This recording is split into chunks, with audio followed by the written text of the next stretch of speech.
Hello and welcome to the live budget coverage on ICICI Direct platform powered by Investonomics. And now the budget has been presented. We have a very special guest with us, Pankaj Pandey, Head Research, ICICI Direct. Pankaj, your first view on the budget. How do you rate this budget? So I think it's a budget on expected lines with a sharp focus on capex, and which is the sort of the need of the hour. And I think from the numbers, what we see, it's a very conservative budget because we're looking at about 11% kind of a nominal GDP growth rate next year. RBI's projection for inflation is about 5%.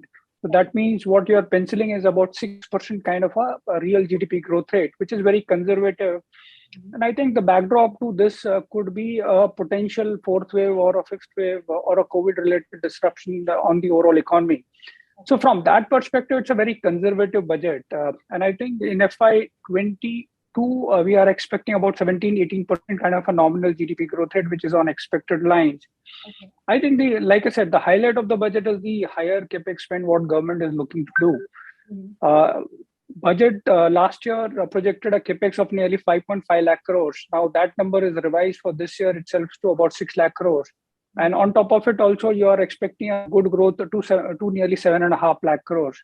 So I think that is one figure which is extremely good for the markets and is very positive for a number of infrastructure segments, like, say, for example, road, railways. Then I think there was a mention of river water linking also. And we understand that, say, for example, a particular project which has been sort of approved was Ken-Betwa River, which was the size of 40,000 odd crores. So this is also a sort of a new segment which is coming up. And I think the good part is that besides the government pushed capex, what we are seeing, so I think the private capex is also being encouraged.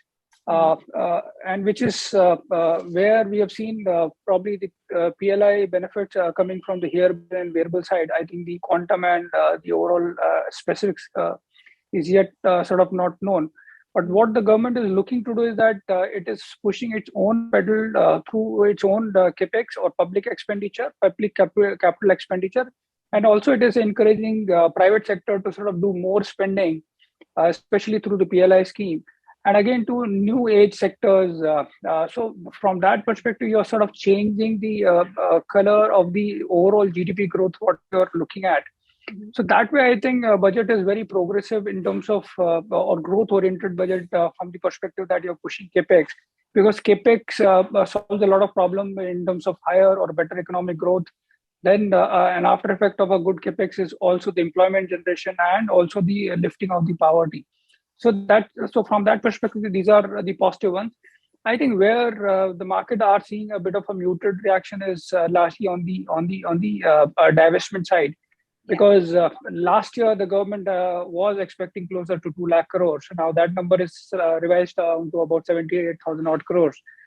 But I think for next year, FY23 numbers are sort of a bit soft from the perspective that you are still looking at a lower number compared to FY22. And mind you, you have spillovers of, say, IDBI Bank or BPCL, which is what the government was looking to do.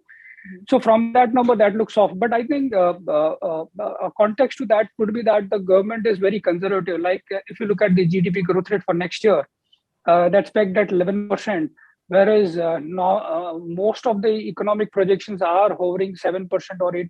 So from that perspective, I think the government has taken a sort of a conservative stand, and they would want to sort of beat or outperform these numbers going forward. And I think that is also reflected in revenue growth numbers also. So from that perspective, it's a conservative budget, and so it's like they want to sort of talk less and deliver more. So that is what I think has been the highlight of the budget. Pankaj, last budget resulted in the re-rating of some of the sectors like your infra, capital goods. So what is expected this time? What are the sectors that you expect should do better and be stronger based on the budget for FY23? I think since capex is the major focus, so obviously the beneficiary of the entire ecosystem. So obviously one beneficiary of this entire ecosystem will be the overall banking sector, both PSUs and private put together. because up till now the credit growth has been a bit soft, and expectation was that a big capex announcement would lift that credit growth to a higher level. So banking obviously is a sort of a bigger beneficiary. I think the only sort of negative is that since the government borrowings or the fiscal deficit numbers are higher, so bond markets are not taking these numbers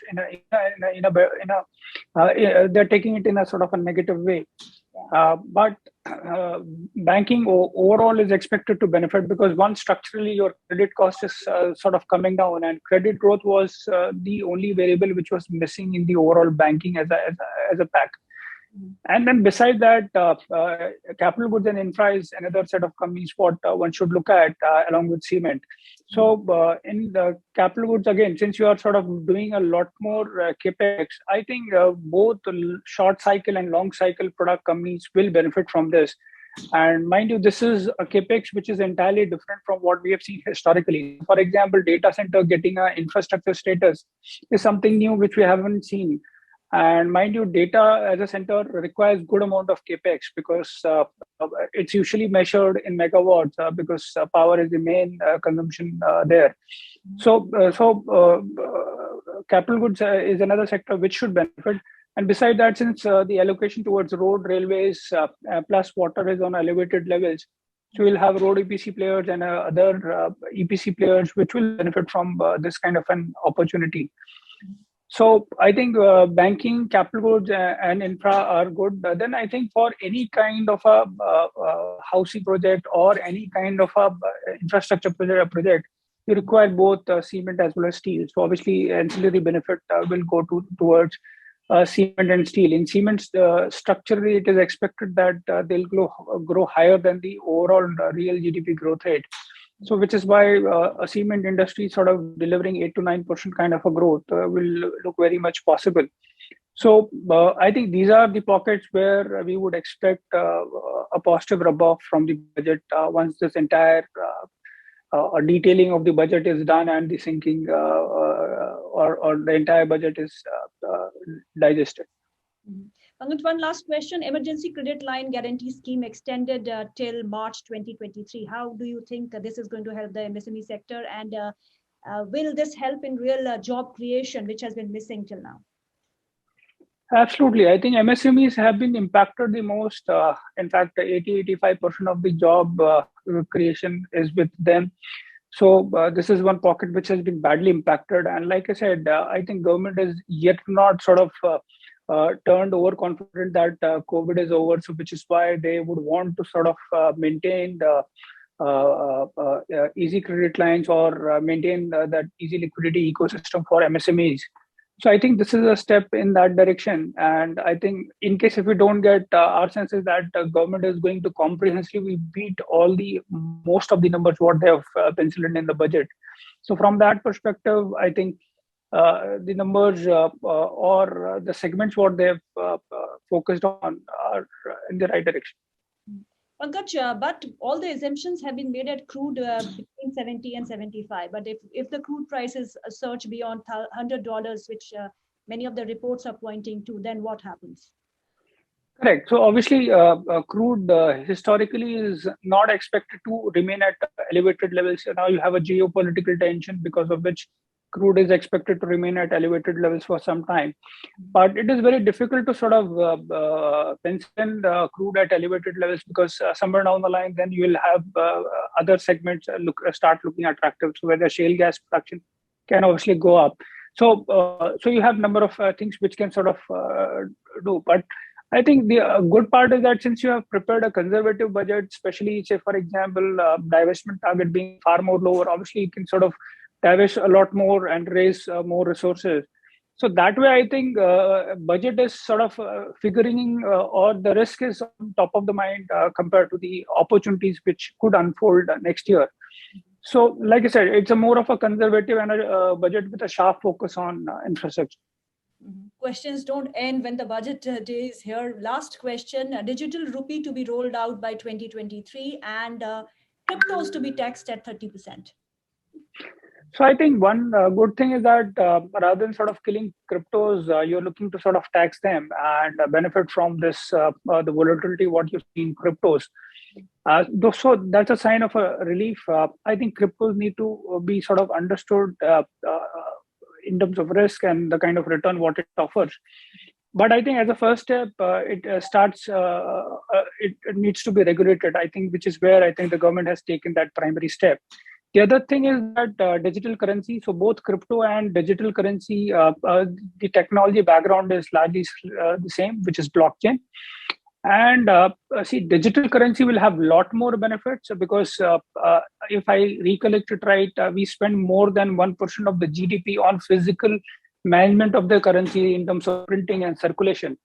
So if you are able to sort of migrate some portion of that towards digital currency, then I think it's a sort of a saving which directly flows into the bottom line of the government. So I think so this move was expected, but I think with government sort of formalizing and putting it, then I think it will get a bigger focus, and I think it's a good measure to sort of improve the overall economic efficiency.